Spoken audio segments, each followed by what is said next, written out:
As much as we'd probably like to talk about anything else, we do have to talk about Modern Horizons 3. It's coming on the... God, I don't want to say on the horizon, but you know the joke's there. And I have no idea what the hell is going on with this thumbnail, but apparently Biminim decided that this was the thumbnail we were going with today. So I have no control here. I'm just watching things happen as they unfold. Hi, everyone. Biminim, would you like to introduce yourself and account for your shame? Hey, no, I own this one. This is amazing. I am glad that we're all here. Yeah. Okay, well, I'm glad to know that if there's anything that we get to be today, it's shameless. And then, Gail, how you doing? After seeing that thumbnail, I wanted to leave. You want to leave? Okay, cool. Well, you and I are on the same page. You want us to go get tacos and make Biminim do the podcast all on his own? Absolutely. All right. Hell yeah! Let's go. All right. Yes, the professional streamer should absolutely leave me alone with his platform. Yes, with all the buttons, all the whistles, everything. It's all you. Do whatever you want to do. It'll be like those political cartoons where people playing the president just pulls the two giant levers. That'll be me. Yes. It's perfect. I will let you take care of everything on your own. Whatever happens, you know. But Modern Horizons 3, there's a lot of stuff we can talk about. There's a few angles we could go. One of them is the easy one of realizing that I have background music playing and I need to stop that. But the other one is looking at every individual card in this set and talking about them and saying like, ooh, this is what I'm excited for. This is what I'm not excited for. Or we can do the very, very basic thing, and probably a little more useful than just card analysis, is kind of just talk about the mentality behind the set, or at least how it feels to us. I know, Gail, you had some thoughts there, so I want to give the floor to you for this one.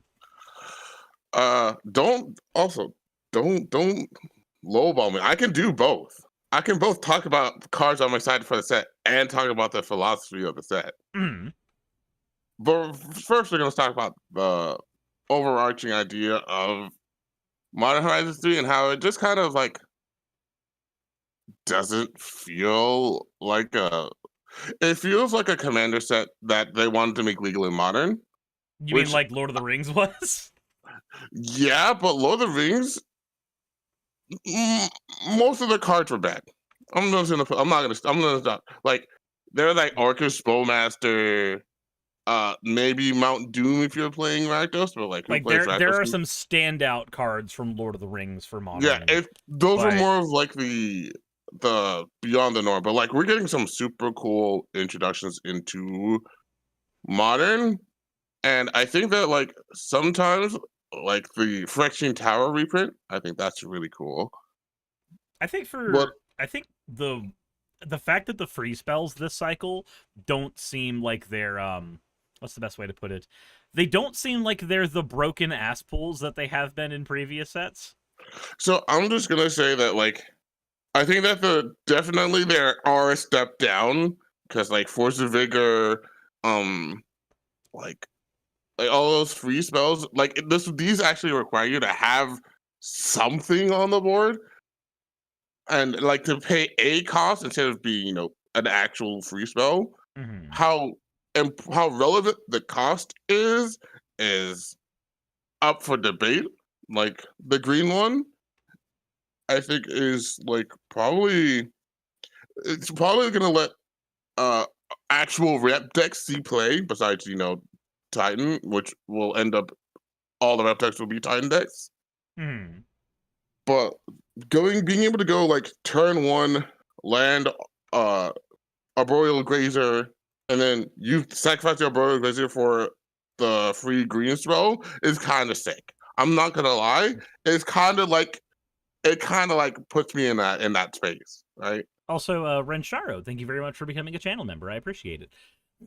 I think for me, the thing that sticks out to me is that a lot of the reprints in Modern Horizons 2 were reprints of things that were staples in other legacy formats, like legacy. Counterspell, for example. Counterspell coming into modern didn't end up splashing modern as hard as everybody thought it was going to, and that's a good thing. That's kind of what you want, is the card to come in, and it raised the power level of Mana Leak, which was the current, at the time, modern go-to counterspell for blue. Excuse you, the answer to that question was remand? No. But as in terms of the, this is the spell that I have access to that I'm using to just stop things. Mana Leak was used a lot. And then Counterspell came in, and Counterspell raised the bar there for the obvious cost of you have to have a greedier mana base to always make use of the Counterspell in multicolored decks. But Modern Horizons 3, looking at the reprints here, it's very, very strange.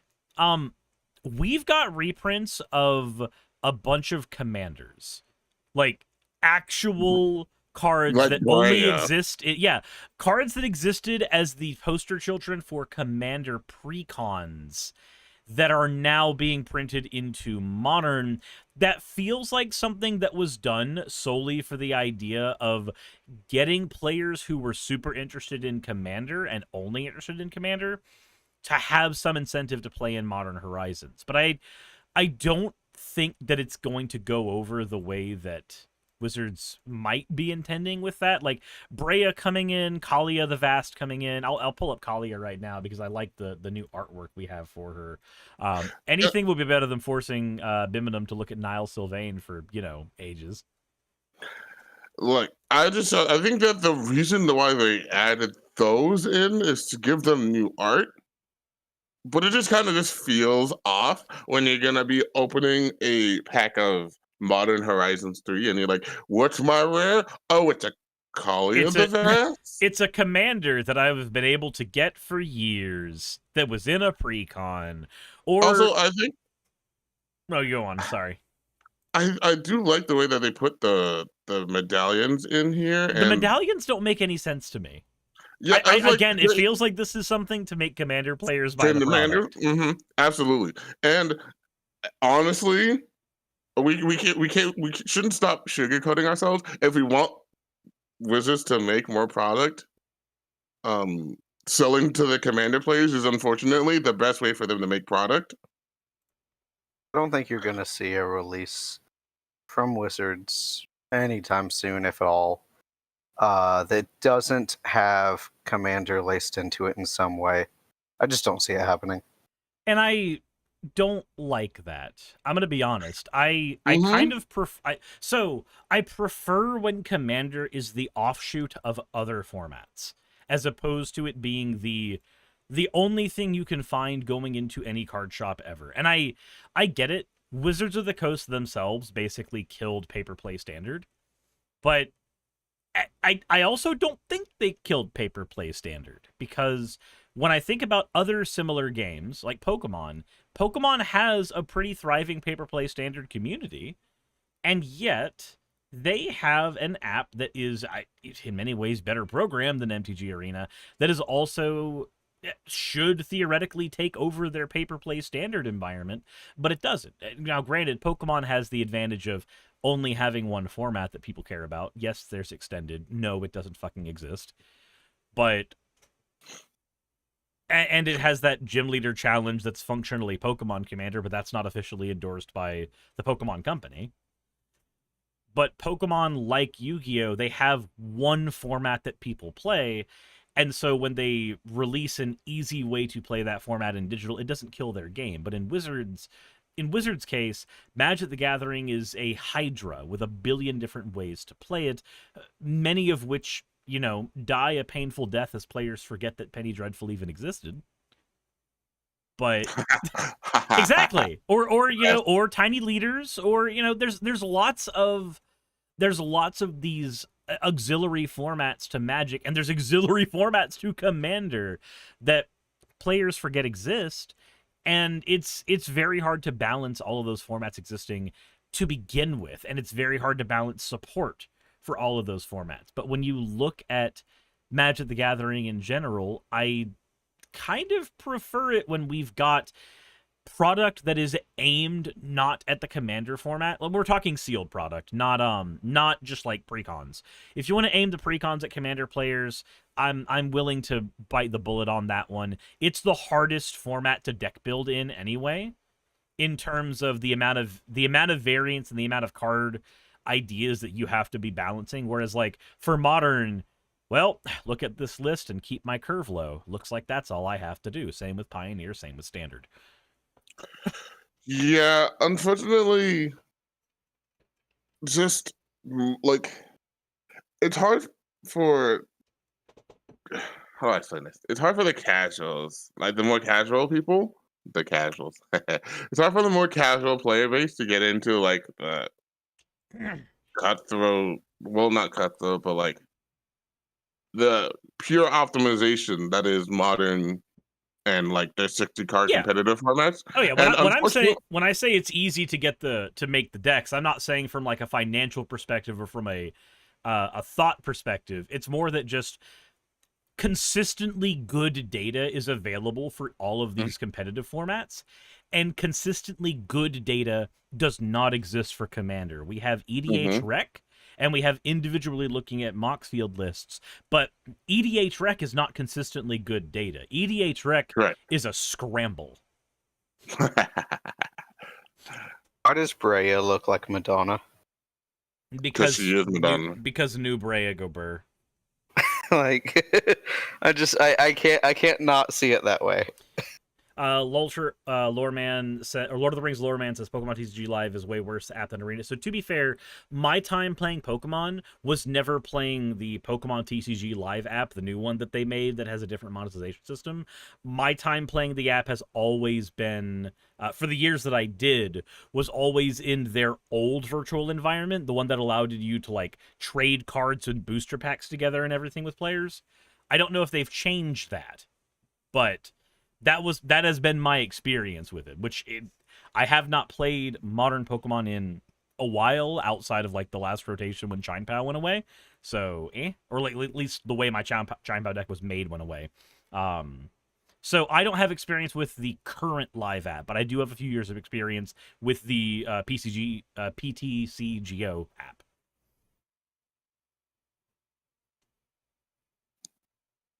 Yay, awkward silence. Yeah. But there are a few other cards in here that feel like they are strictly aimed at Commander players while occupying the rare and mythic slots. So one I want to throw up is Strict Serenade. This does not feel like it is a counterspell aimed at Modern players. This feels like it's just the other half of Swan Song, because handing somebody in Modern a 2/2 flyer is basically handing them the keys to a clock. So I think that this is actually better than Swan Song in the fact that it counters creatures which are usually more relevant in Modern than like non-creature spells are more relevant in Commander, because the giant haymaker is probably going to be somebody going, hey, I'm dumping 10 life into the Toxic Deluge. I hope everybody's okay with that. Whereas Strict Serenade, most of the time it would probably be aimed at a Commander and Commander, but it still feels like it's a counterspell aimed at Commander players, because that's where Swan Song is relevant anyway. And that's where people would look at this and go, oh, it's the other half of Swan Song. Whereas if you're playing Modern, your counterspell slots are already going to be, things like Spell Pierce, things like Force of, things like Counterspell. You already have good counterspells in those slots, and I don't see a slot where Strict Serenade is going to function better than that. I honestly and the worst part is, like, the one deck that I could see playing it would be something like either a Delver deck or a Maritime Regent deck. But the issue is that you hand them a 2/2 flyer that blocks your creature, and Murktide Regent is an aggro and tempo deck. So if it loses a turn or two after it's successfully had tempo, that's time for your opponent to get their bearings again. And especially against I think this card is just like the worst card in any Delver deck, because where I would see it play the most in like the tempo, like you could be like turn 2 Delver counter your thing, but then your Delver is a 3/2. It's really In a world with Dragon Raids Channeler, do people still play Delver? Sometimes. Who? Delver of Not- Secrets? Don't worry about it. Yes, Delver of Secrets, the card that Man, I haven't basically seen got that. I haven't seen that in a minute. card that I feel like got power crept by Murktide Regent and Darcy, effectively yeah. taking up the slots Delver might He have. didn't Yeah, even- well, not- he didn't well, even now- get my Pioneer deck. Well, now there's zero reason to play Delver. Because Delver dies to the strict Serenade. David dies to the it counters the Delver, and then if worst comes to worst, you play your own creature, counter it with your strict Serenade, and now you have a blocker for the Delver. It's really unfortunate that this is coming out, but I know why they did it. This is coming out after Fury is banned. Because if you were running this and Fury in the same deck, you counter the thing, their mana's gone, And then and Fury then if need eats be, it. you can just Fury the bird. Like, Look at it. Look in the chat. There's a person that still plays Delver. I have one guy at my local that still plays it. You need to go to your LGS, Rens. You need to go to your LGS, and you need to give that guy a high five. Because that guy is carrying the entire Delver community on his back. I'm in a lucky position. I play Hardened Scales and Affinity. There is always people clamoring to try out those decks. I am lucky when it comes to tournament data. Less lucky when it came to tournament data in Pioneer, where I really, really like Golgari midrange, and the data for that was sparse for a long time. Look, me trying to find data is the worst because the decks I play are just always just offshoot of control decks, and nobody ever has the data for that. at me, I just homebrew stuff, rip a bong, and sit down and shuffle it up. I mean, That's what I have to do. You have mono white humans in Pioneer and Domain Zoo in Modern, but I don't also, even think I have the mono white humans anymore. I don't even think I have that. But- I think I just have the homebrew. But your thing in the ice deck just sits there and goes, "Hey guys, I make one Kraken and nothing else matters. Your spells neither." Yep, it's great. I love it. So it's such a fun It deck. feels weird because like I've practiced against your thing in the ice deck a lot. So I'm really comfortable with all of its lines and like where I need to snipe certain spells.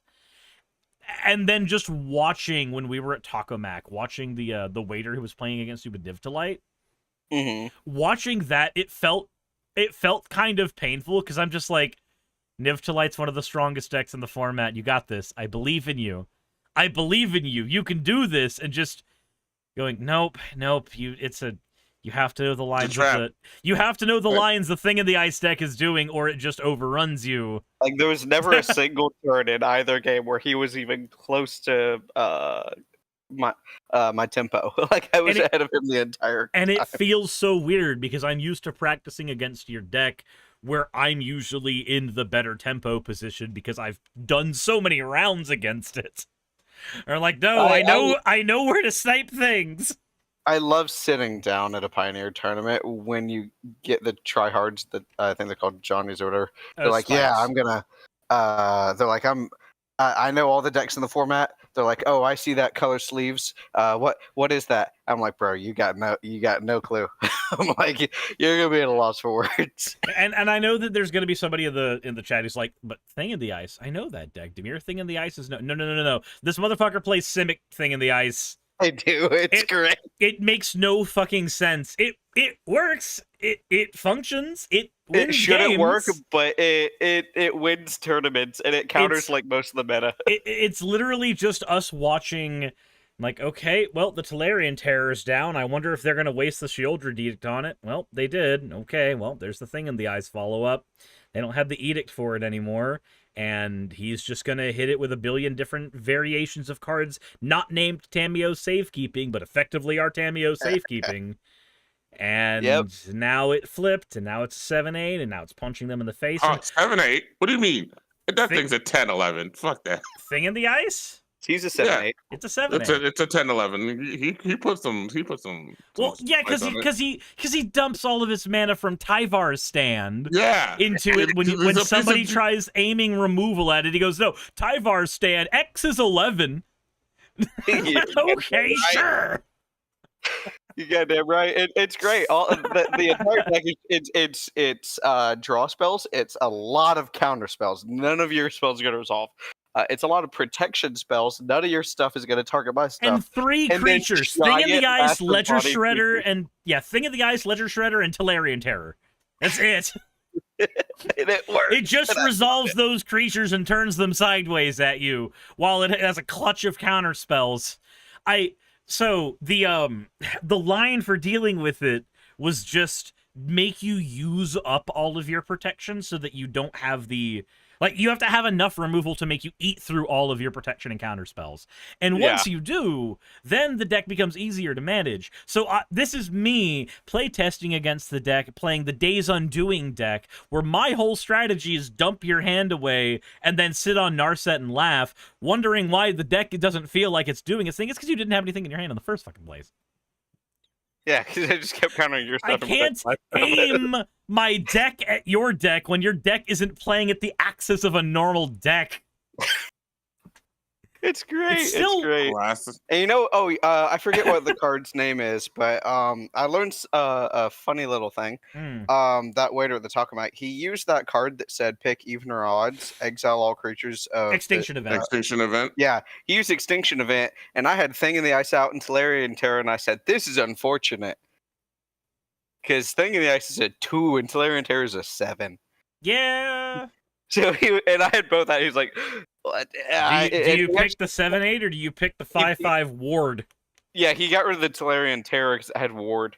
And then he tried to follow up with a kill spell on Thing in the Ice. It's not gonna work, though. And I just hit it with a Tyvar stand or something. Yeah, like the aimed kill spells don't work. The Tolarian Terrors exist in that deck for one reason and one reason only, and that's eat Sheoldred's Edict. Mm-hmm. They take the Sheoldred's Edict so Thing in the Ice can sit there and laugh. Yep. And it's great. I love the deck. It's so much fun. I'm sure there are other things that it eats, but as I play Golgari midrange and Days Undoing, the only removal spell I even understand is Sheoldred's Edict anymore. But is there any of this Modern Horizons 3? Is any of it going to be Pioneer legal aside from just like reprints? No, none of it. No, so the Modern Horizon sets are print exclusively into Pioneer, and Pioneer print exclusively into Modern. Sorry, and Pioneer theoretically should never receive an auxiliary set ever. Theoretically. Until we Pioneer get Pioneer Horizons. Let's go. I don't know. I think I like Pioneer better than Modern. I don't know why. I guess because the most powerful methods are banned. The ones that exist in Modern are banned from Pioneer. It reduces the potential cap of what decks can do, and so it allows more variety to thrive. I hate to say Wizards was right with this, but the reason I like Pioneer better, it builds off of the same logic of why they banned Golos. They banned Golos in Commander because they were like, well, it's an opportunity cost scenario. If you're not running Golos for a 5-color deck, then you just are running a worse deck. Yeah, where when they banned Golos, now people are like, oh, well, that's gone, so now we have the option to run other things without opportunity cost, plopping its meat on our heads. Yeah, because like in Modern, like obviously I play Scales, and Scales sits in like tier 3, tier 2. It always kind of fluctuates around there. But like in Modern, you got Yawgmoth, Scam, Domain Zoo. Like those are your big guys. And then after that, you've got like the Oliphant, Living End Death, Amulet Titan, and then a bunch of other more fringe decks or like control-y decks, or like we mentioned Murktide Region already. You've got stuff like that. In Pioneer, though, you've got a shit ton of stuff you can mess with. Mono Red Aggro obviously works there. Mono Red Aggro works better in Pioneer than it does in Modern, actually. It doesn't need Ragavan for one. But like you've got access to Phoenix, you've got access to Vampire Kindred. Niv to Light is sitting at 10% of the game's meta right now. We already mentioned that one. There's apparently an Amalia combo deck using Coco that's running around now that I've not actually played against that yet. Mono Black Discard works in Pioneer without needing things like the rack that it would have access to in Modern. That's neat. And then, of course, you've got other various mid-rangey decks like what I like to bring. And I think Days Undoing has kind of completely fallen off of the meta, but it's still a fun deck, so I still keep it built.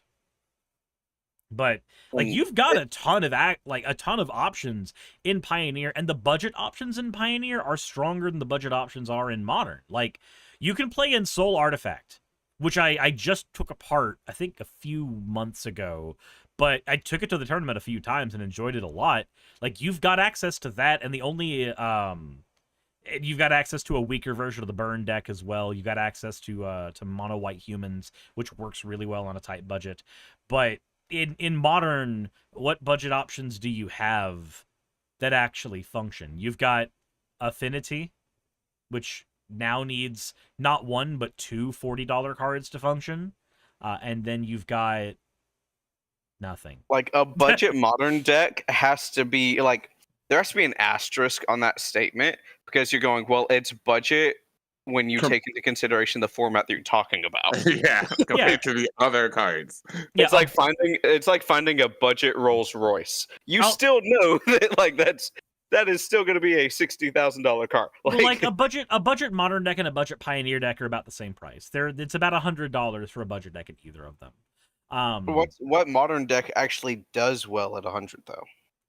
So in terms of decks that are able to function at 100, I'd say Affinity without the synthesizer and Urza Saga. Because remember, that was how I got into Modern. What about Soul Cauldron? Soul Cauldron you don't run in Affinity. Soul Cauldron you run in Scales. Scales. That's right. Scales does not work on a budget at all.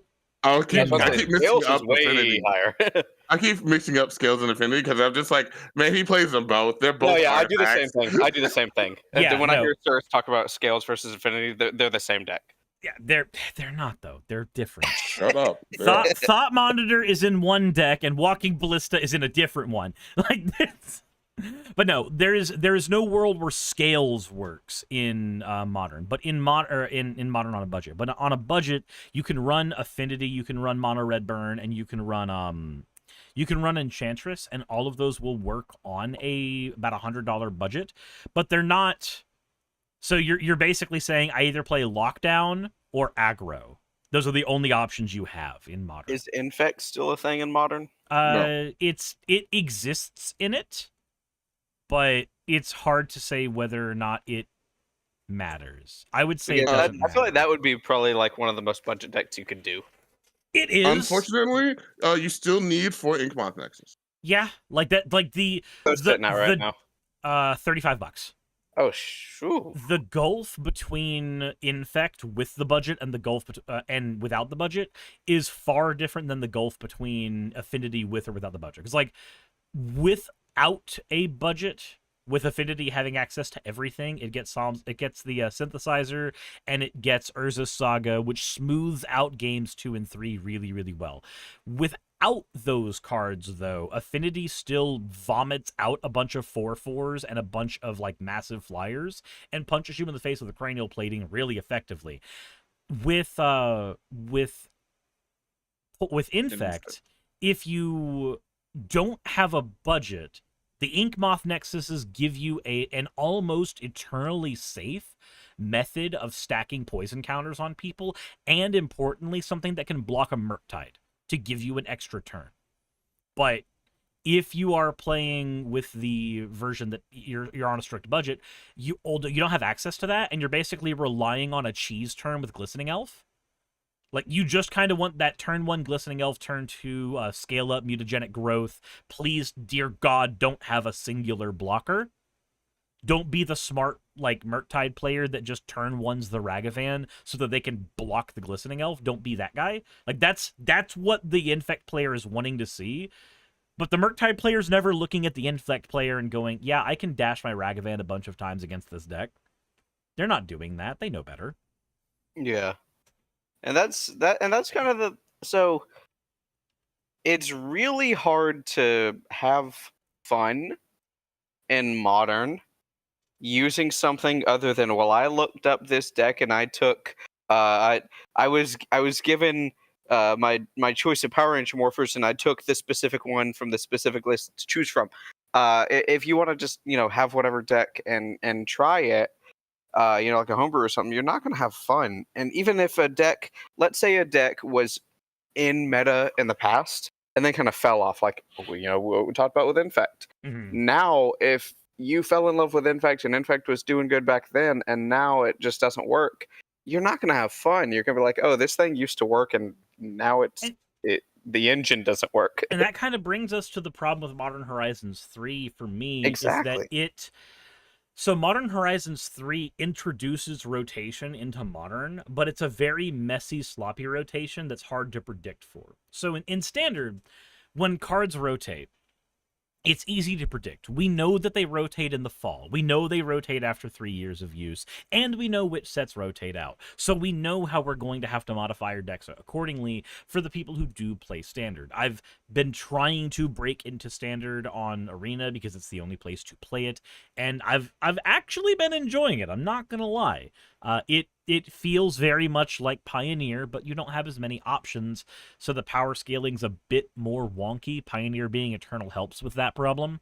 But for Modern, when a Horizon set comes out, you get a bunch of Johnnies who really, really, really want to cling to their decks. And I know because I'm one of them. I'm going to cling to Affinity and Scales for as long as I can because they were huge. At least Scales was a huge monetary investment. I didn't get to play Scales when I wanted to play Scales. I wanted to play Scales when Modern Horizons 2 came out, and I got to play Scales a year afterwards because I was buying the cards for the deck one at a time. Which is not how you want your game to be. That's stupid. And advocating for that is stupid. I do think this is going to have a beautiful ripple effect for Pioneer, though. You're going to get everyone who's like, I had this beautiful deck, and then Magic just vomits out all this new product, and now half the decks in the format prior to MH3, those decks are now irrelevant. All these people are like, I've financially invested in all these cards, now they're useless. And I feel like it's going to see people come to Modern. People are going to go, okay, new products, I like Tel'Chazi. You're going to see a surge into Modern. You're also going to see a surge into Pioneer of people going, well, Modern's dead. I'm over to Pioneer now. I think so. I'm gonna counter that, and the fact that the issue with that is that people will be like, hey, this card's cool. I want to play it in a Modern, and then they'll see the price of the decks, and then they'll be like, no, I'm gonna go back to Commander. Yeah, I don't think there's going to be a flock to Pioneer because there's only one thing that creates a flock to Pioneer, and that is creating product for Pioneer. And I'm not meaning you make a Horizon set for Pioneer. Dear God, please don't.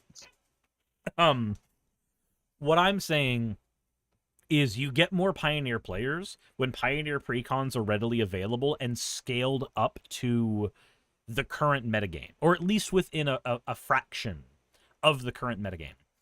With Modern, unfortunately, Wizards understands that Modern players are dumb.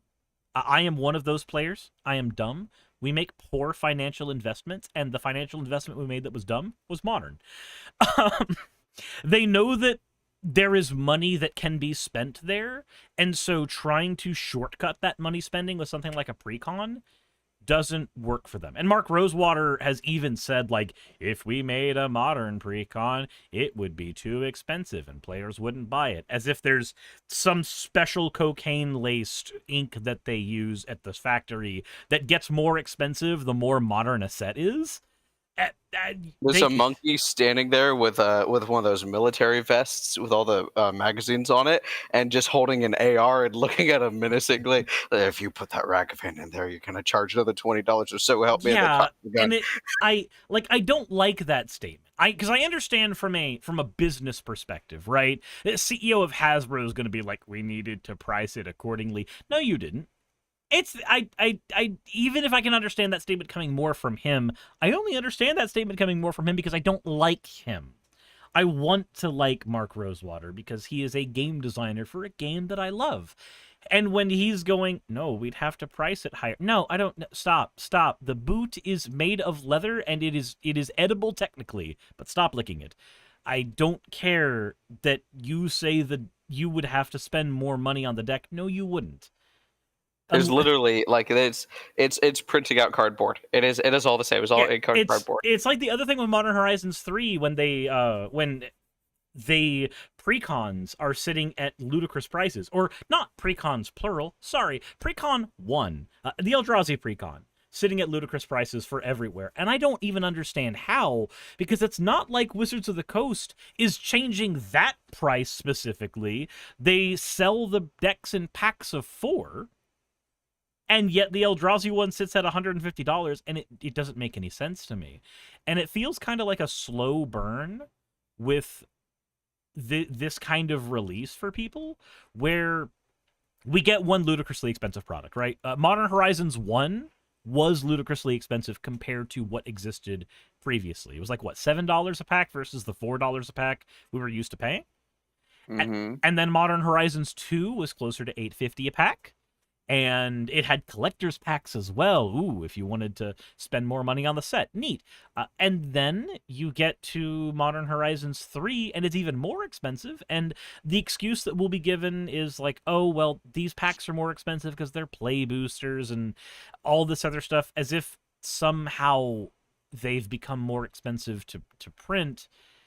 And the margin for growth needs to be constantly just added to and added to and added to at Wizards of the Coast. It gets frustrating as a player that wants to enjoy this game in all of its aspects. I want to enjoy Pioneer. I want to enjoy Modern. I want to enjoy Standard. I want to enjoy Commander.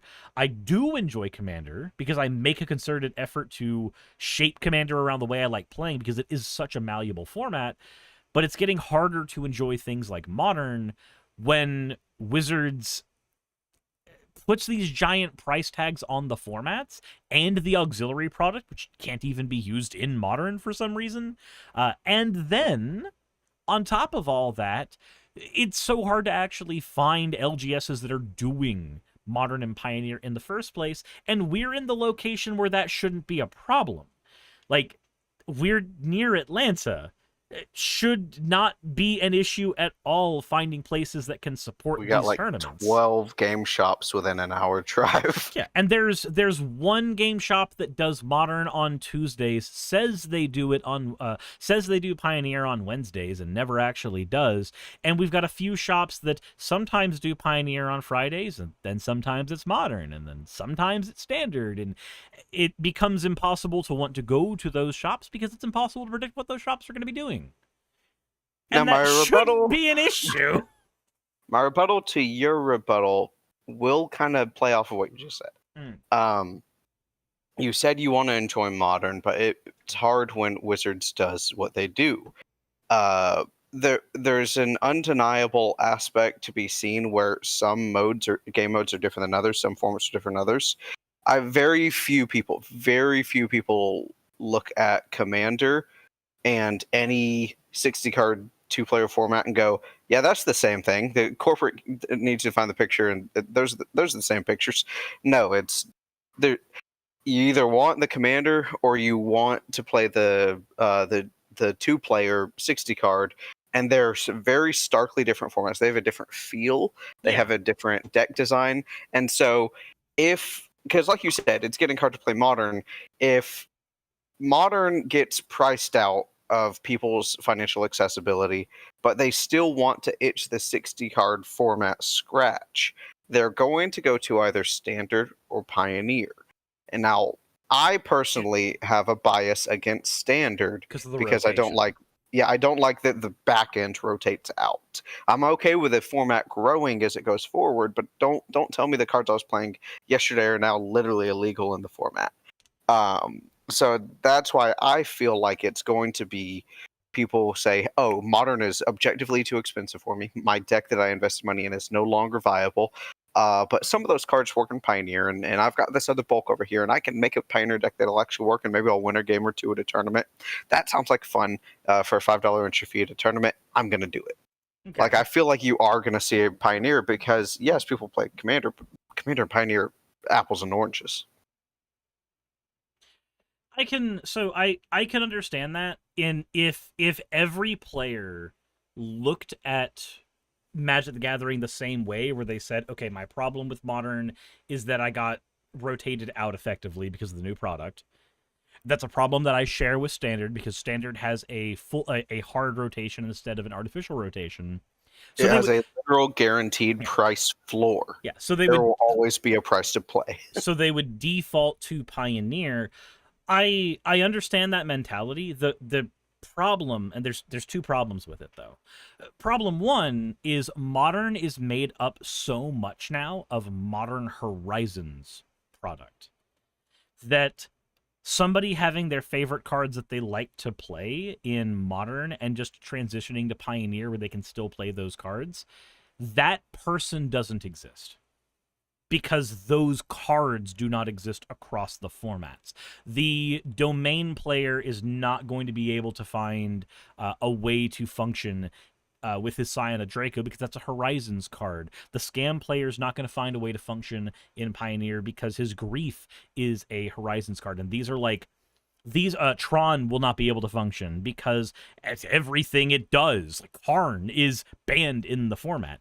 So I'm not saying use the same deck, but like there could be card. Like what I'm saying is that the card they enjoy playing for the most part is currently going to be a poster child that only exists in the Modern format. Is Ledger Shredder relevant in Modern? No. No. Okay. So aside from Ledger Shredder, then, my deck, and again, this is an anecdote because this is just my homebrew. Yeah. Mm-hmm. But my deck only possesses one other expensive card in it besides Ledger Shredder, and that's my Breeding Pools. Breeding Pools are seen in Modern. So not quite, actually. Point is the Shockland. It's less the fact that it's Breeding Pool specifically, it's more the fact that it's Shockland. Shocklands are seen in Modern. So Shocklands work in Pioneer. If you had a Modern deck, you were to bring the Shocklands over. The rest of my deck is pennies. The rest of my deck, Thing the Ice is like $1, maybe $2. Mm-hmm. And so that's what, like $6-8 for a playset. And the rest of my deck is pennies. Yes, I run Ledger Shredder. Yes, Ledger Shredder at the time, it was like $20 a card. I don't know how much it is now. But aside from that, you can build a deck transitioning from Modern to Pioneer. This isn't going to be a one size fits all, but you can build a deck from Modern Pioneer using at the very least your Shocklands and a couple other expensive cards. Okay, but the question is, why would you do that? Yeah, because the player doesn't have an emotional investment in their land base the same way that they do in, say, Scion of Draco. Their Breeding Pool did not win them that game. The Scion of Draco won the game. The feeling of punching somebody in the face with a giant dragon, that's the thing that made them go, oh, that was fun. Having the lands to transfer over is a technicality. It's subjective person to person, because you will get some people either A, sunk cost, or B, some people genuinely just really like, it's really cathartic for them to have a smooth, hammered out mana base. It appeals more to some people than others. It is where it sounds. And I have say a thing. I have a point on that. That actually brought up my point exactly. The thing about Modern and the reason why you won't have a lot of people is because in Modern we have access to the fetch land, and the reason why Modern you can have things like Domain, and it works perfectly fine, but you won't have things like Domain in Pioneer, is because without the fetch lands, it's extremely difficult to get the lands that you need when you need them. You have to literally draw them. Is Leyline the Guild Pack legal in Pioneer? Yes, it is. And then are Triomes legal? Yes. Yes. So it would be but are you gonna play clunky. No, attack I'm land? not saying like you're wrong, but I'm saying like it would be clunky because you wouldn't be able to Yeah, catch exactly. and fit. And as a person who's played 5-color enigmatic incarnation, the triumphs, they just feel awful to play. It happened when I played 5-color incarnation. It happened when I played Esper Control. Like, you would need a land and you would draw a triumph, and that sucked. Yeah, And so, the waiter with that Nivtalite, it was 5-color, and it felt like it was going slow. You know, he was getting triomes and this and that, and I was like, man, I'm putting out untapped lands. yeah, Yeah. exactly. And so, like, the thing about modern, and the reason why they like modern plays triumphs too, but the reason that they do The is payoff not is like, huge. yeah, is they get like leyline binding, and that's still like technically a domain is still a deck in Pioneer because leyline binding is a hell of a card. But And Nishoba Brawler. Yeah, but yeah, in Pioneer though, the only other 5-color deck I can think of is like the Quintorius combo deck, which is basically a bunch of people stubbornly going, we lost our Discover Bloodbraid Elf, but we will keep banging the drums of this deck until the day we die. Like that's yeah. the only other 5-color deck I can think of in the format besides Niv to Light.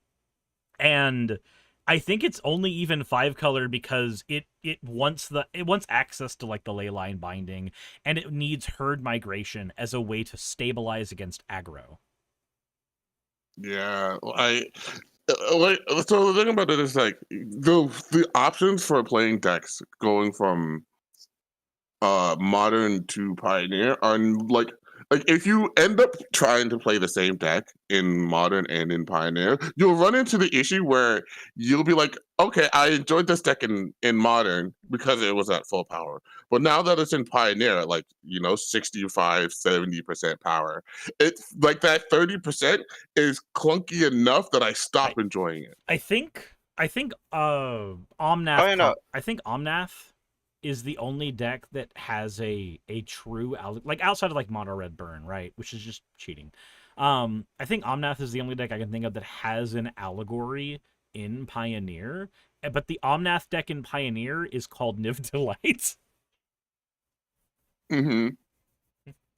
So I'm not saying people would try. I mean, you're right. People would attempt it. There would be people to attempt it, but I'm not seeing the path to success for a transition from modern to pioneer being run the same deck. It's I have these cards that I bought, and Hmm. the economy is expensive right now, so I can't buy Magic. But I do own these cards, and here's this format where I can play some of them, and I can make something work. Like people, it'll be the thing that causes them to come up with homebrews. I can agree with that, but I think the problem there is that the path forward is far smoother into Commander, unfortunately, Hmm. than into anywhere else. And if there's anything that anybody who plays games will violently disagree with, but game designers will say, no, that is exactly how you guys work, is that the path of least resistance is the one that gamers will always go to. It is one of the pitfalls of game design in general, because if you, like, for instance, if you make a combo in a game that requires 2 buttons and it does more damage than any other combo in the game that takes 3 or 4 buttons, that 2-card combo is what a player is going to default to 99% of the time. There will always be that one player that screams and yells from the top of their lungs, you get to control which buttons you press, but every game designer worth their salt knows that that person's wrong because the game designer has access to a bunch of QA testers, and they go, no, we press for the 2 buttons thing. Likewise, when you look at Magic the Gathering, when players are kicked out of one format, basically, financial reasons, rotation, what have you, the format with the least path to resistance is Commander. It has the... No, I completely agree. I'm not Yeah. saying you're wrong about that. Like, the Commander is the easiest one to get into by and far, completely by and far. But I feel like because there are some people who do not like 4-player. They do not like Commander. I was one of those because it's a people. I get it. 4-player. Yeah, well, you've seen the light, but there's some people who that's just it goes against their psyche. They never will, and it's one of those things we just have to accept. For those people, because of their own preferences are limited to picking a 60 card. I do feel that Pioneer should have more product support. I do genuinely want that to happen, because I mean there's no contest, and I'd be wrong to even pretend like there is. That Commander is easier to transition into than Pioneer. But if someone goes, okay, I can't play Modern because it's too expensive, but I'm not going to play Commander because it goes against my psyche. All right, so what's the next best option after that? Then you're going to find them picking between either Pioneer or Standard. I'm talking about those people, the people that refuse to play Commander. But the thing about that is that sect is so small, because I find that more people are rather to just quit the game entirely than be like, hey, I got kicked out of Modern and I'm not gonna play Commander because I don't like it. I think that No, you're right, and unfortunately, those people do that, and I'm not saying unfortunately like there's an expectation for those people, but like more like unfortunately from like an empathy thing. You're right, they do that. They're just like, oh yeah, my format fell through and I don't like Commander. I'm gonna go play Yu-Gi-Oh. exactly. Mm-hmm. That's And- it's unfortunate that that's the reality that they have to face. Yeah, and all this is saying, Wizards print more Pioneer Precons that are like really good, and don't put banned cards in them. Yeah, Yeah. don't print the Is It Phoenix Precon with expressive iteration. Don't print a standard Precon with faceless Haven. Like, don't. I understand that Wizards is gonna go, oh, but we printed it and then we banned the card. That is a problem that should have been solved a year ago in QA testing. Or what about the Commander deck? The one Precon Commander that every single printing universally had 2 copies of a card. Shishiro. It had Yeah, 2 sure. copies of Mossfire Valley. You had to buy it and then fix it to make it usable in the thing you bought it for. And Wizards of the Coast said, oh, you can just replace it with a forest. That's what it was supposed to be. But then when you look at the scraped data from the deck reveal beforehand, it was supposed to have a Nissa in it instead, because every single one of those decks has the one planeswalker they shove in usually.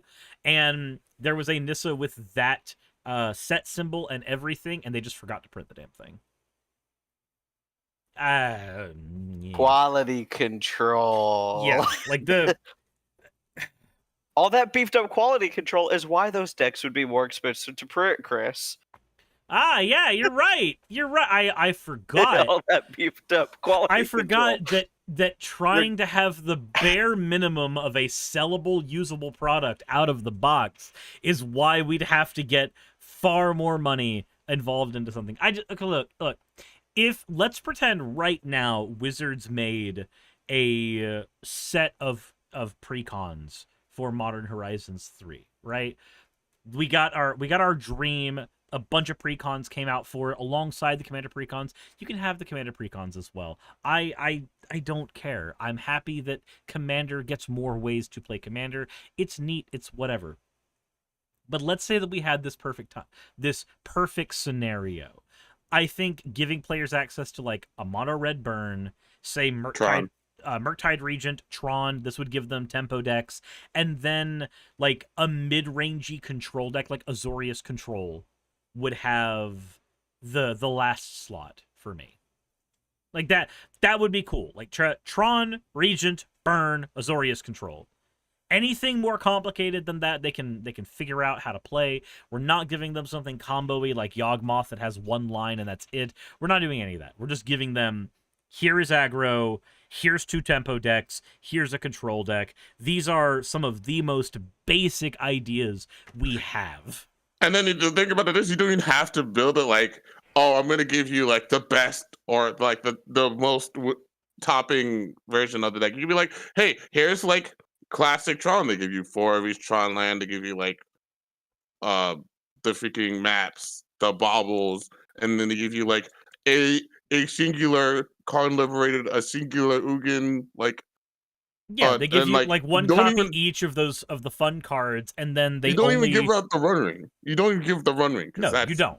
not needed. But you do And then give a play set of baby card. yeah, you give a playset of baby card and you give them like Silver and Scrying, and then you're like, all right, here's the basis of the deck. This is how the deck wants to play. And you can extrapolate how you want to play the deck afterwards to your wins. But right now, this is what you want to do. And like the most expensive part of the Murktide deck is the Ragavan. Just print the deck with instead of Ragavan. Be cheeky. Be a cheeky person. Don't put subtlety in Ragavan in the Precon. Just give players 3 or 4 Murktide Regent, 4 Dragon Rage Channeler, and then give them 4 copies of this beautiful blue card that lets you check the top card of your library to see if it's an instant or sorcery, and flips to a 3/2. And then everything else is pennies in the deck anyway, so just give them here. give them the baubles and a pain land centered land base, and then the deck will run, and it will be a Murktide deck TM. Like, Delver's Secrets in Murktide, it's fine. They could even do like domain, and then just instead of like shocks and triumphs, they put like the situational checks. So like Dreamroot, Cascade, Botanical Sanctum, those type cards. Like the mana base, it'd be clunky, but they could literally do a domain. That couldn't be a domain deck then. Yeah, it's Dreamroot not domain. Cascade doesn't have. Oh, or not those, but you know what I mean. The like Canopy Vistas and things like that. Sorry. Yeah. Mm-hmm. Yeah, the ones with the typing. But point is, the ones that maybe they come in untapped, maybe not. I'm actually curious here. Okay, so Canopy Vista is Tango lands are legal in Modern. So yeah, they could do that. Just like 2 of each. What would you do? Just like 2 of each Tango land. And then triomes. I give like 2 or 3 triomes. Yeah, 2 of each Tango land, 2 triomes. And maybe some of those surveils from murders. Yeah, actually, yeah. The surveils would be I would say 1 of each Tango land then. And then like a few surveils, 3 to 4 surveils. Oh, like yeah. Because I'm thinking from like the perspective of Wizards going, if the cardboard is more powerful, we have to inject more money into the no. I'm trying to think from like that weird warped perspective of how to design decks. Because you got to remember, I came to Magic from Yu-Gi-Oh, where the mentality behind designing a Precon is staple 3 of them together and go win a tournament. Yeah. Like, that's... And also, like, Pokemon as well, where the mentality is buy a league battle deck, go win a tournament. Or Weiss, where the mentality is staple 2 trial decks together and go win a tournament. Like, Magic the Gathering's approach to pre-constructed decks is not the norm in the card game communities. I'm just gonna say that right now. I enjoy Pokemon too much as a card game for them to basically only have standard, and I need to write a letter.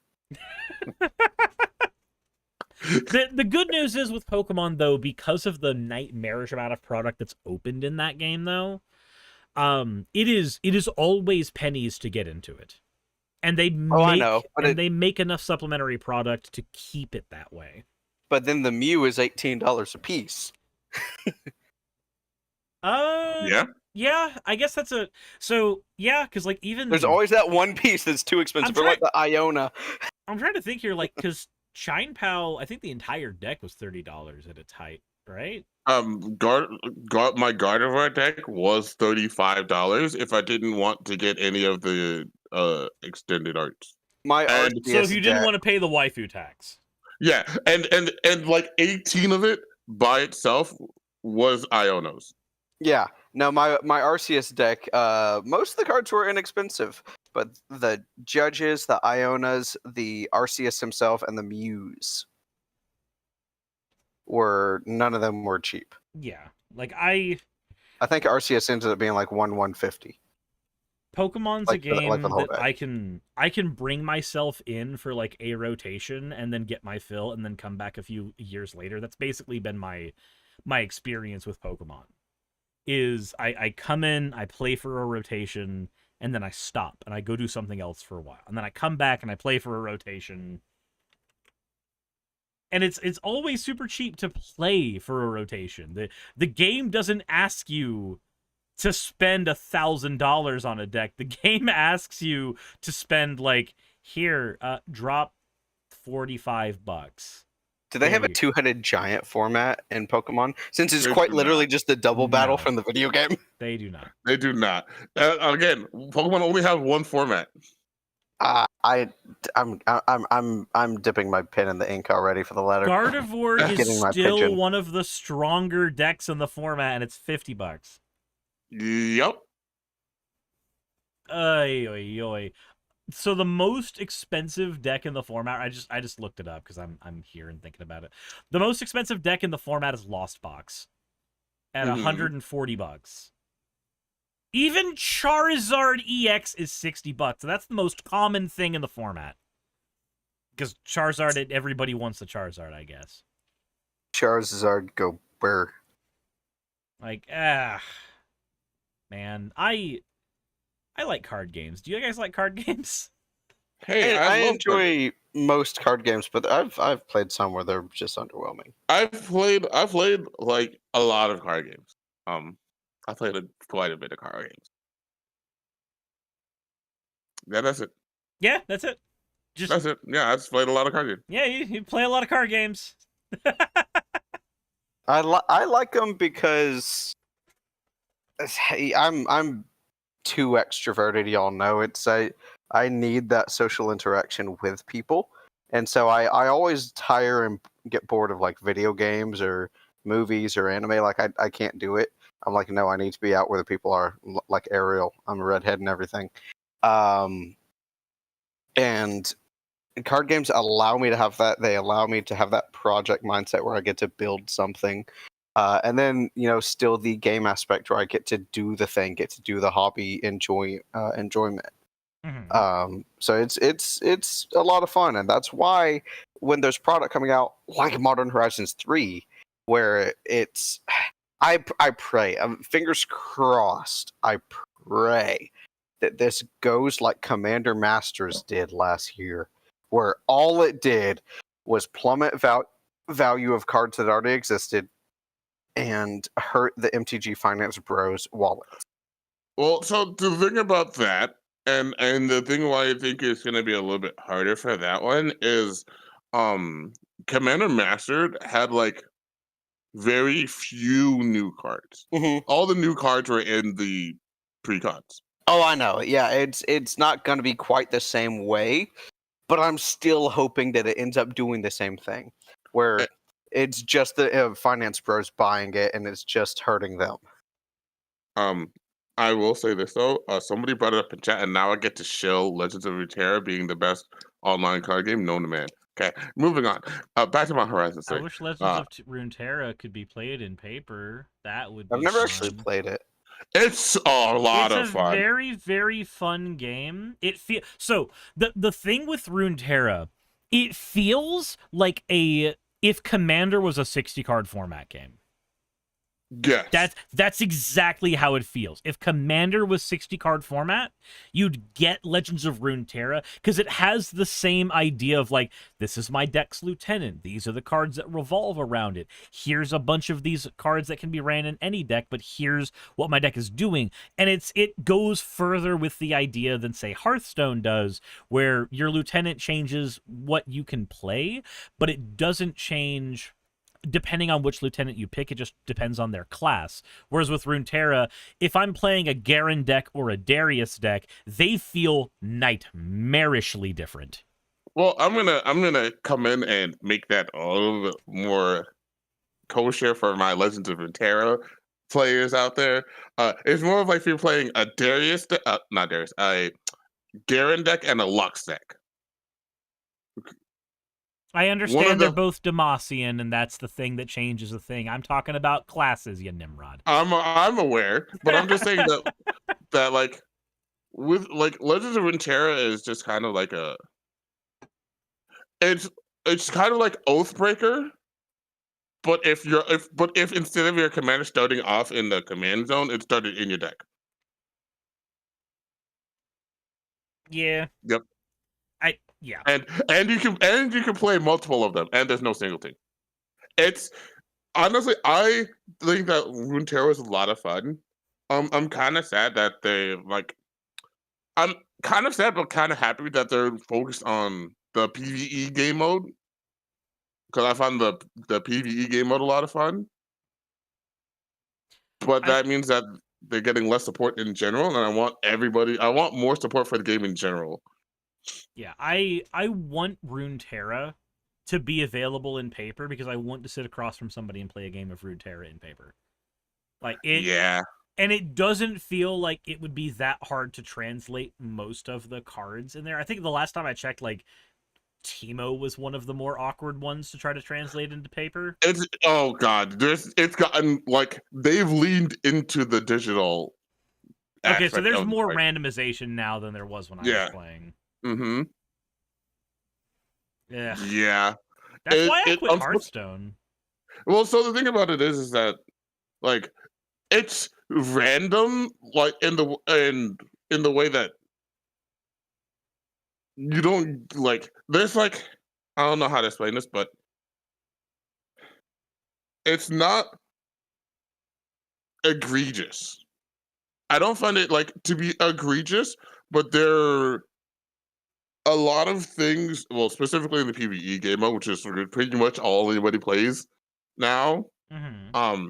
In the PvE game mode, there's a bunch of just like bullshit going on, and it's really funny. But there's a lot of randomness in the PvE game mode that you just that is degenerate. But like in the actual game itself, with like against other people, there's not actually that much randomness. Like they recently added a champion that added a lot of randomness, and people hated it. But you know, can I just say one thing though? Yes. No. Look at the screen. I need her. Very, very important information.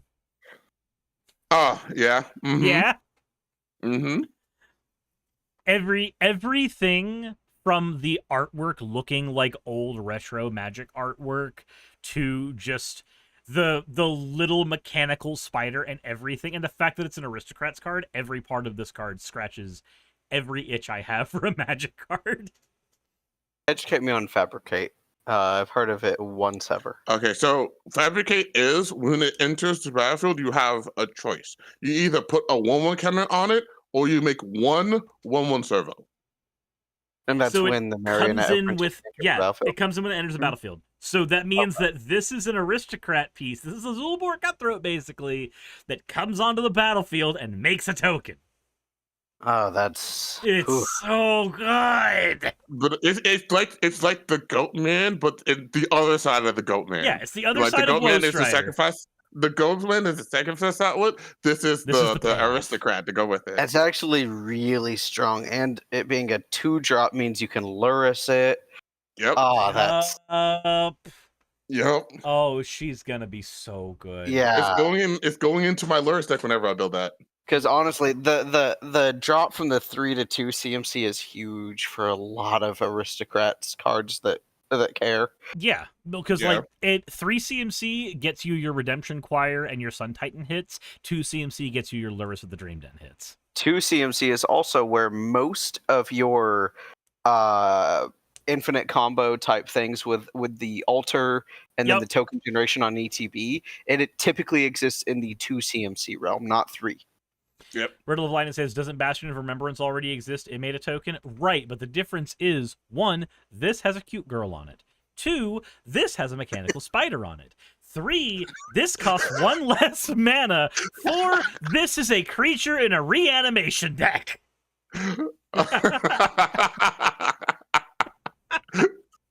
I needed you to start with better points, and then like, you started with the worst points and then ended with a good finish. But most of us had already tuned out. What? No, I did for the long one. What do you mean? The first two were the best one. Gail, if they drew her head 25% smaller, you wouldn't be interested in this card. Fair enough. I need those anime proportions. Like her head is just It's barely on slightly the too edge small. of like chibi, not chibi, but like oversized head, and then you're over here like, but wait. Look, I can just say that number one, the head's slightly too small. Oh my god, Jesus. Number two, the Her head's spider. already the size. Her ears touch both shoulders in width, in lateral length. You don't understand. I grew up on Tenchi Muyo. Ryoko's ears went past her shoulders. I'm fine with this. Yeah, the shows I've grown up with have Women with long ears. no, I just looked at the chat. Screw the head. Look at the neck girth and the neck size. It wouldn't keep it standing. It's a bobblehead. No, Marionette Apprentice is perfect as is, and I wouldn't want her any other way. And I need 15 different artwork variations of her so that I can pick my favorites to go in all of the different aristocrat decks I play. Ooh, okay, that was a good one. That was a good one. I appreciate that one. I love this card. This is gonna be an immediate buy for me. The second it releases. I'm going to buy so many of these in foil retro frame because it needs to go into Savra. If you do your thing where you buy shops out, pick me up some non-foils. What do you mean my thing where I buy shops out? I've never done that before with You any haven't? Magic the Gathering cards. Definitely not. You lied so Dina hard I Soul could hear Steeper. your butthole pucker from here. I haven't done that with Pit of Offerings, and I haven't done it with a very particular kind of land that I enjoy. I just don't You know. also have done it with various like green cards. That'll be like a creature, like a I sorcerer. have not done it with Beast Within before, and I've not done it with Dina Soul Steeper, specifically foil ones in that artwork, and that's not why I have a binder with over 300 Dina Soul Steepers in it. How dare you?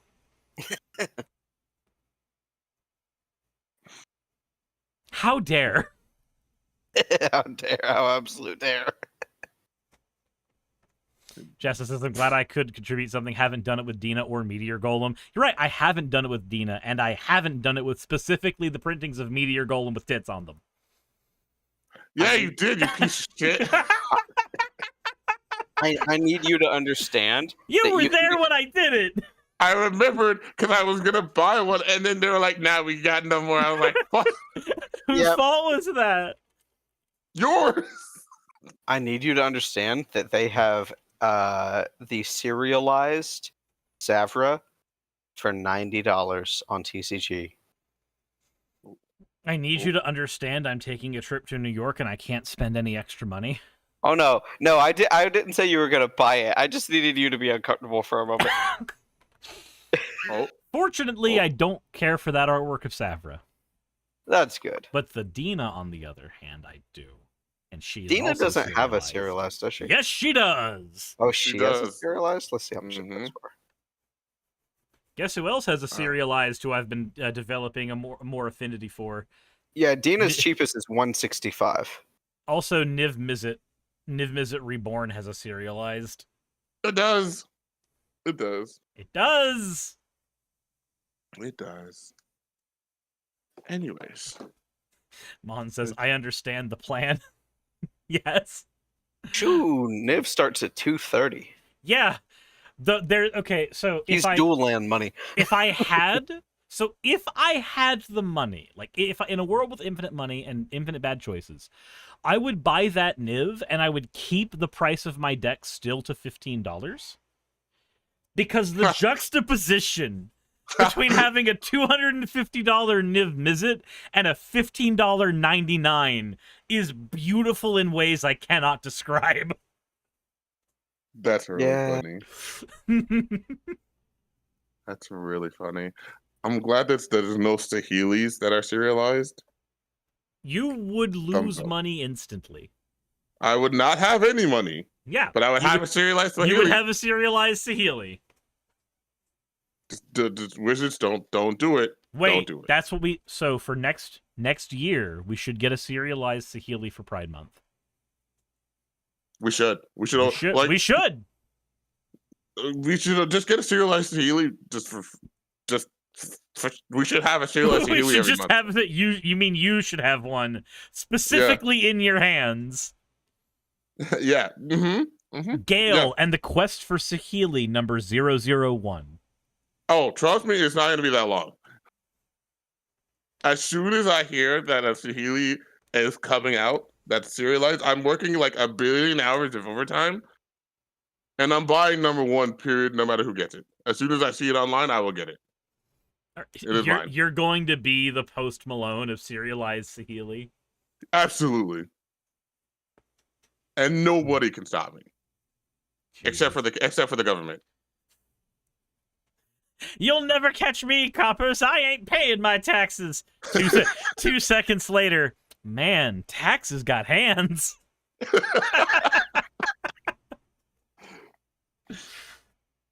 Jesus. Well, there's one last kind of card we haven't touched on yet for Modern Horizons 3. We probably should before we sign off, though. Absolutely. Flip walkers. Yeah. There's Tamio here, and she is perfect and has done no wrong. Yeah. And then if we flip her, then Seasoned Scholar, so she's actually Simic. I may or may not have done a $15 deck on this one already, because the price hadn't been revealed yet. So as far as I'm concerned, I could make a $15 deck over whatever I want until the card officially exists. But yeah, so my thing is, this is one of the things that I was talking about when I was talking about this. It feels more like a commander set. Because we have flip walkers? No, certainly because like the flip walkers are just kind of bad in Modern. Yeah. Like what are they meant to do? Nothing. Like they take up a mythic slot. So if you open up a pack and you get a mythic, you get one of these, you're like, yeah. It definitely seems like you're supposed to.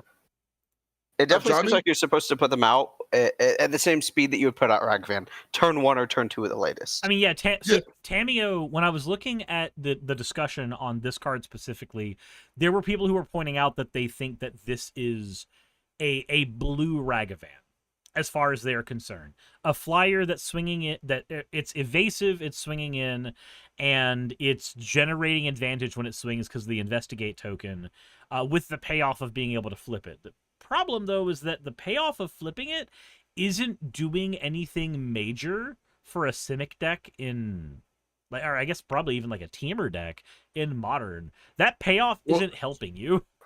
It's also a flyer that wants to attack and has 0 power. Yeah, I was about to say, the issue is that if it was like a 1/2, I would be more okay with it. Exactly, yeah.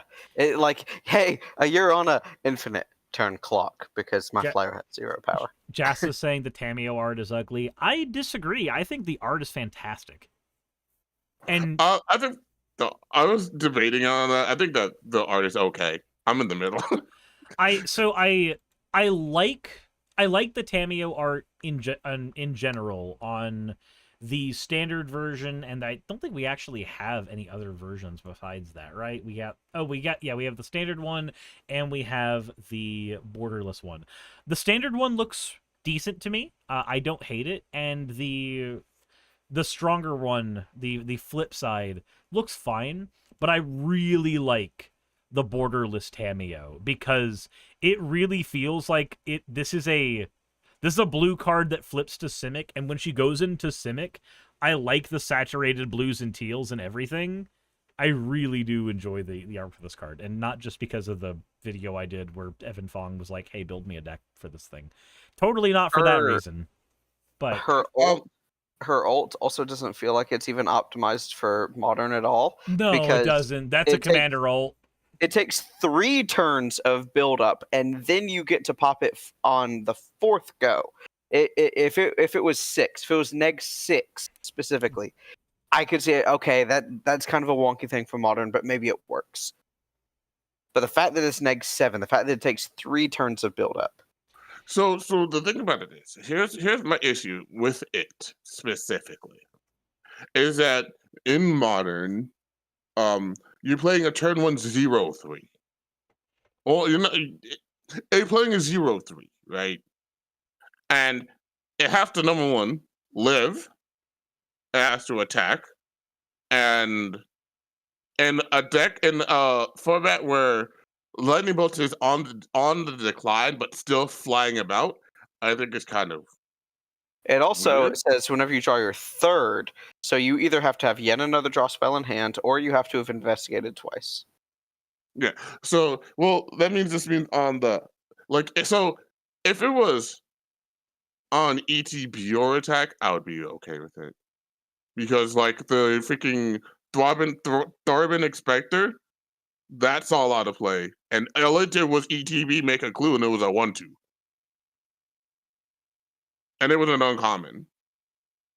I just want it to do something when it comes in, so Yeah, that I I wish it don't. had an ETB. That's the worst part about it, and that's what I thought when you very first pulled it up at the beginning. I'm like, man, I wish this had an ETB. Yeah, it feels like it's something that you really want for Commander.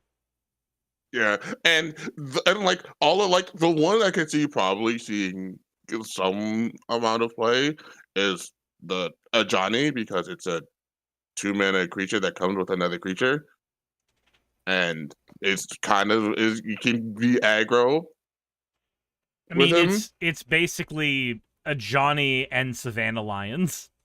Yeah, That's what he and is. yeah, it's together they're a 2/2. You just shove them together. But I think that I think that as her like as a group, like the Ral one could probably like might see play over. No, it wouldn't see play over anything because like the Ral just kind of number one, it's a Goblin Electromancer that it's really weird. And it doesn't really like. I don't think that you would play Ral over Goblin Electromancer and Storm, No.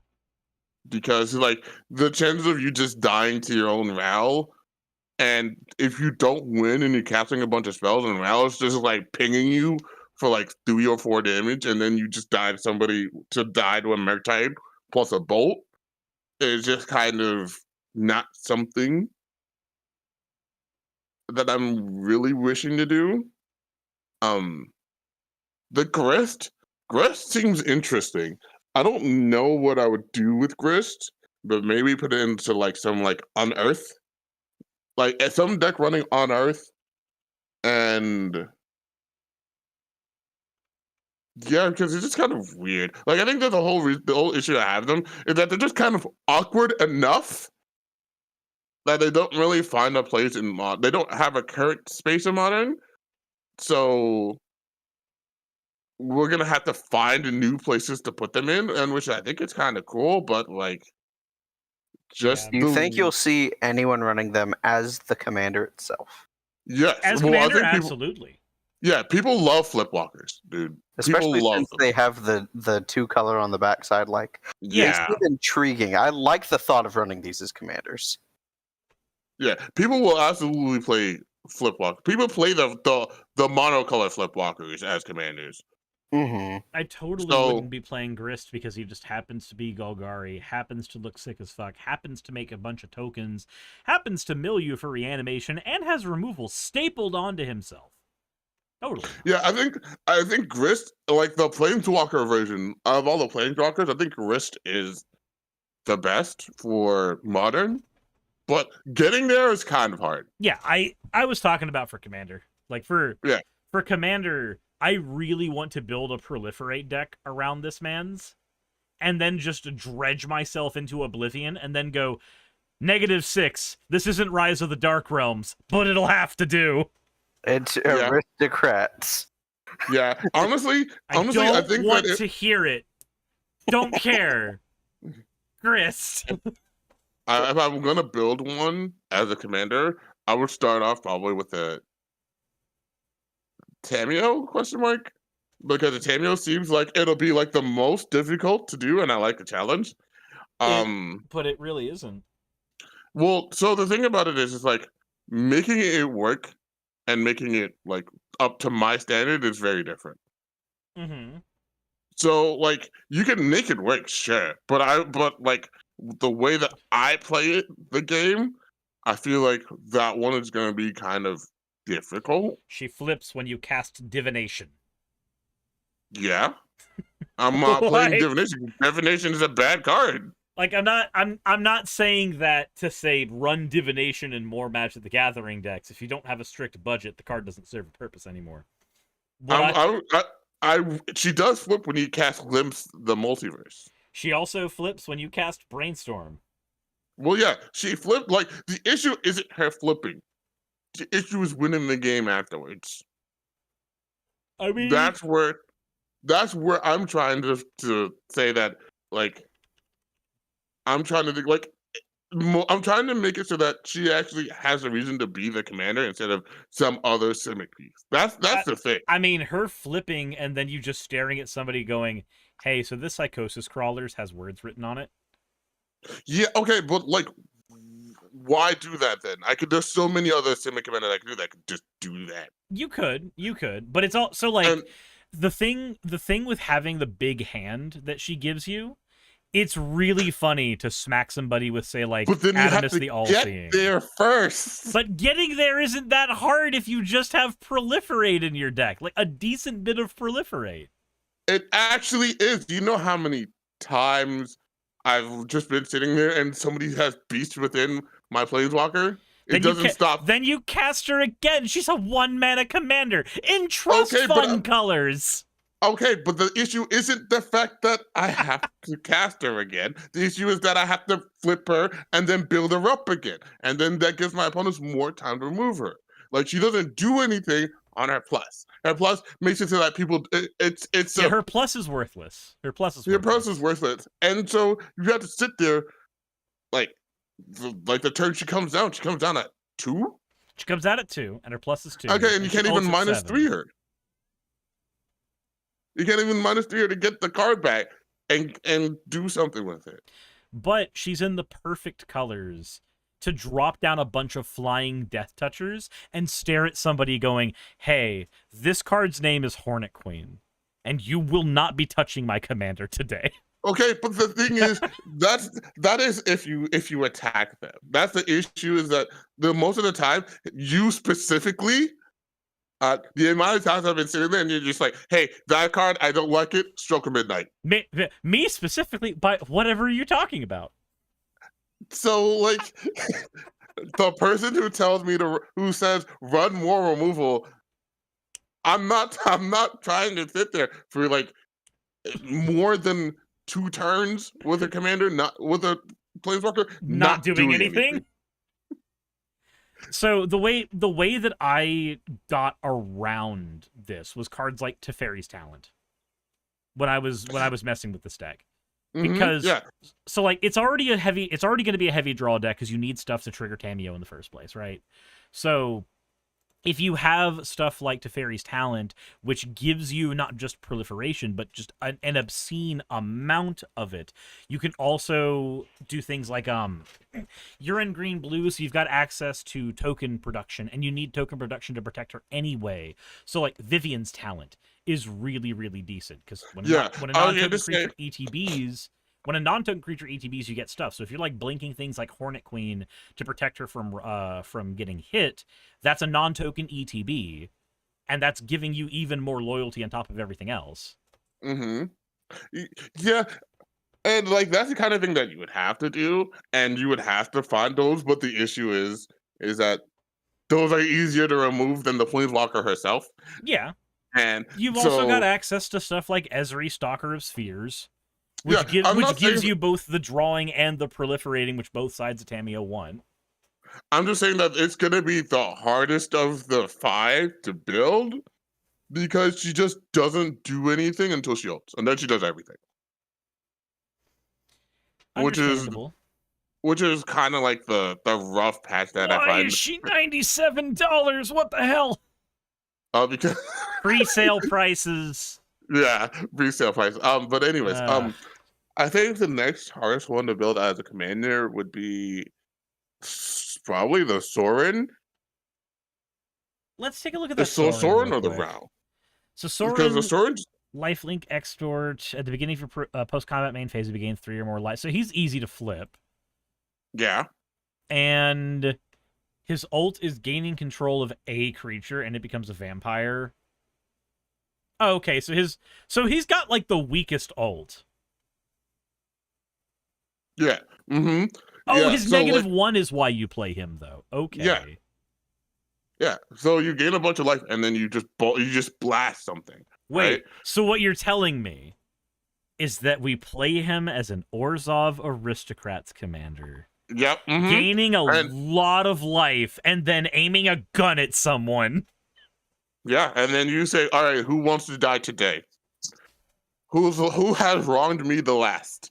And if you have exquisite blood, when you aim the gun at someone, it gives you life so that you get to aim another gun if you blink him. So what you do is here's the thing, right? You play both Sorens, right? Well, you play the Soren that's the one from what is it from? Shoot, it's the War of the Spite. The one that says that creatures and while it's your turn, creatures and planeswalkers you control have lifelink, right? Mm-hmm. And then you go, all right, you get up to 51 life, right? You go, okay, you gained a bunch of life. I'm gonna shoot somebody with an 8th effects reservoir, and then I'm gonna beam somebody else with a Sorin. And then it gives you enough life to beam somebody else with the 8th effects reservoir. Rensharo going, Sorin says, "Who wants daddy's belt?" I would build him as aristocrat soul sisters, I think. Yeah, absolutely. I think that's the angle that I would go at, and I would have just a little bit of blink, so that I could use his ability more than once a turn, and I can just aim 2 guns at people. Well, he can only flip once per turn because he flips back. He comes back on the front side, and he flips on the post combat main phase, the beginning. Yeah, you're right. So I like his neg 2 a lot. What you can do is light a chain veil and just have 2 guns pointed at people anyway. Multiple, yeah, I definitely would do that. And like, okay, so Ascent from Avernus is a Magic the Gathering card. Ascent from Avernus is a Magic. In a Soul Sisters deck, it's a really cool Magic the Gathering card. It is a cool Magic the Gathering card. I play Ascent from Avernus. What does that do? Well, it gives me a Tomahawk missile. Yes. What I think that other than Tameo, the other ones are very obvious in the way they want to be played. Yeah. Sora wants to be played in Soul Sister / Chris wants to be a dredge deck. Chris wants to be a dredge deck. What's Johnny wants to be a cat. Ral wants to be Storm. Yeah. And all the other ones except for Tameo's the only one who doesn't have a theme because our +2, the issue with our whole game plan is that it's a +2 that does nothing. Which is why you need to play her in a deck that is heavy on proliferate, heavy on defense, and heavy on stuff that you can stuff that pays off from you drawing cards. Lots of payoff. I would say if you're playing her, I really like having access to things like Jolriel, Voice of Zalfir.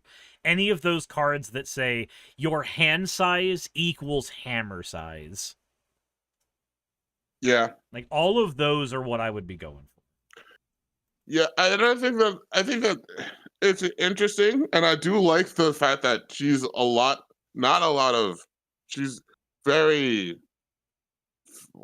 I don't want to say versatile, but I just like her because Tameo's cute, but that's just me. Tameo is probably she was my favorite planeswalker until Saheeli came out. But anyways, not important.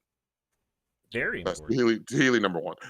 Tameo just does not have like a clearly defined path, and I think I like that a lot more because it lets me like flex my knowledge a lot more than being like, okay, I what's the played card the with Storm deck. what's here's my instants and sorceries. Oh boy, they cost one less because our commander says so. Oh boy, here's about 20 of them. Oh boy, I won the game, yay! That's like dealing with like Veyron or Niv Mizzet or any of those decks. Like when the decks start storming off, you just kind of scoop up your cards because you're like, I know the line. I've played the game long enough. I know what Yeah. you're gonna do, and I'm happy that you won the game, and I'm happy you did it in a way that you enjoyed. I'm gonna go enjoy the game again somewhere else. Yeah. So that's this one. In my opinion, on the flip markers. Yeah. Yeah, I think that's about all Yeah. we've got time for today as well. We've gone just a little over time. Though, I do want to ask, Biminem, do you have any closing thoughts before we start heading out for tacos?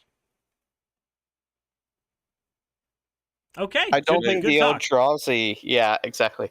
I don't think the Eldrazi are going to end up being as big of a thing as everyone is freaking out about. This happens anytime a new Eldrazi card comes out at all. People are like, oh my god, it's coming out. And then, people will either A, it just won't do that big of a deal. Like, then Ulamog's people going to won't be care. Ranentron. Or, I guess more specifically, I'm talking about Commander right now. I guess I should have prefaced. Because if someone builds some kind of oppressive Eldrazi deck and everyone hates it, They just don't people get to have play this the deck. beautiful. Yeah, people do this beautiful thing where they build response decks or they'll tweak a deck to be able to respond to it. They see that player that they know has the Eldrazi deck, pull that deck out, and they pull out the deck that says the Eldrazi player has no fun for the next hour. There's a certain player at our card shop where there were some oppressive cards I had in my Nira deck that I took out specifically because Gale didn't like dealing with them. But if I played it at a table with that person who happened to use Winter Orb in their decks, those oppressive cards went right back in because you want to make us not play Magic the Gathering? Hullbreaker Horror and Tidespout Tyrant say that you will never get to play Magic the Gathering. Yeah. So I don't think the Eldrazi is going to be that big of a deal because a lot of people seem to be freaking out online about it. Yeah, I think for modern, Ulamog the Defiler is going to be an issue because it gives Tron another instant I win button, but like Tron already had instant I win buttons. I don't think this is any more or less powerful than its current instant I win buttons. I mean, I look forward to picking this up for my Umbris Exile Your deck and Commander. I think it'll be fun. I'm not playing Magic with you anymore. I love my Umbris deck. I'll play against him. I'll just play. I'll just only play Rashmi. Banana Berry Blue says, I love your channel so much that I looked through all my bulk to find my copy of Niall Sylvain to frame on my wall. No.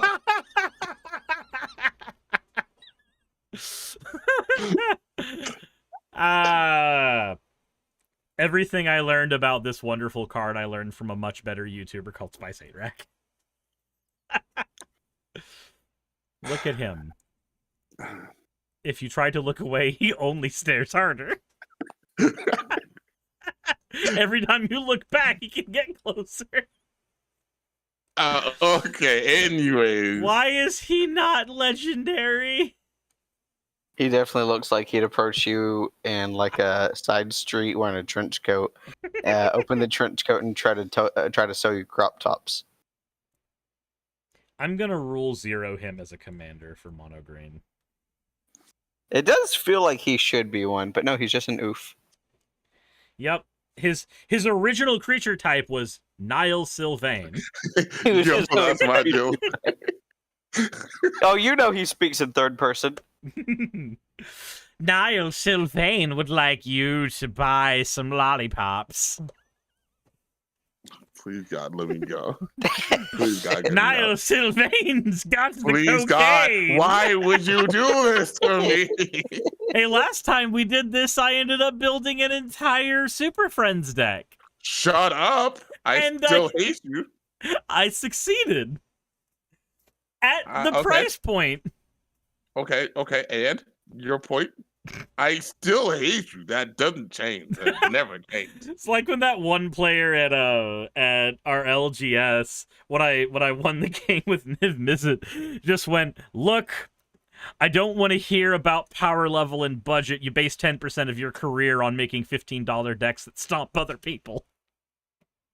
Yeah. I'm like, yeah, but still, he's fun deck. Anyways, Thanks for coming out, everybody. yes, time for taco.